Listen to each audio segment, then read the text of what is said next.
கோவை மாவட்டம் வால்பாறை சட்டமன்ற தொகுதிக்குட்பட்ட ஆனைமலை பேரூராட்சியில் மக்கள் குடியிருப்பு பகுதிக்கு அருகில் செயல்பட்டு வரும் குப்பை கிடங்கால் கடுமையான துர்நாற்றம் வீசுவதால் அப்பகுதி மக்கள் நீண்ட காலமாக பெரும் சிரமத்திற்குள்ளாகி வந்தனர்.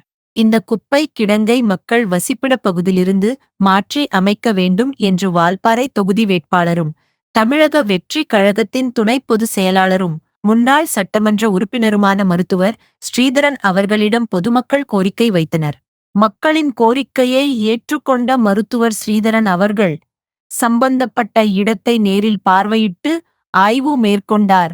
பின்னர் சம்பந்தப்பட்ட அதிகாரிகளுடன் கலந்துரையாடிய அவர் குப்பைகளை மக்கும் குப்பை மற்றும் மக்காத குப்பை என தரம் பிரித்து மக்கும் குப்பைகளிலிருந்து உயிரி எரிவாயு பயோகேஸ் மற்றும் இயற்கை உரம் தயாரிக்கும் நடவடிக்கைகளை மேற்கொள்ளவும், மக்கள குப்பைகளை மக்கள் குடியிருப்பு பகுதிக்கு அப்பால் உள்ள பொருத்தமான இடத்திற்கு மாற்றி அப்புறப்படுத்தவும் வலியுறுத்தினார். இதற்கு பதிலளித்த அதிகாரிகள் தேவையான நடவடிக்கைகளை விரைவாக மேற்கொண்டு பொதுமக்களின் குறைகளை தீர்க்க உரிய நடவடிக்கை எடுக்கப்படும் என உறுதியளித்தனர்.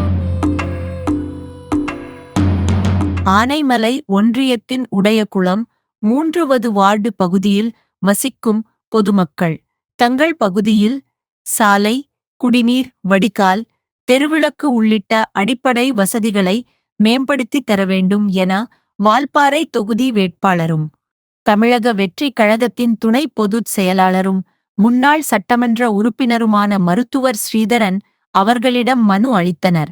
மனுவை பெற்றுக்கொண்ட மருத்துவர் ஸ்ரீதரன் அவர்கள் பொதுமக்களின் கோரிக்கைகளை கவனமாக கேட்டறிந்து சம்பந்தப்பட்ட அதிகாரிகளுடன் கலந்துரையாடினார். மேலும் பொதுமக்களின் அடிப்படை தேவைகளை நிறைவேற்ற தேவையான நடவடிக்கைகளை உடனடியாக மேற்கொள்ளுமாறு அதிகாரிகளிடம் வலியுறுத்தினார். இதற்கு பதிலளித்த அதிகாரிகள் மனுவில் குறிப்பிடப்பட்டுள்ள கோரிக்கைகளை ஆய்வு செய்து தேவையான நடவடிக்கைகளை விரைவாக மேற்கொண்டு பொதுமக்களின் குறைகளை தீர்க்க உரிய நடவடிக்கை எடுக்கப்படும் என்று உறுதியளித்தனர்.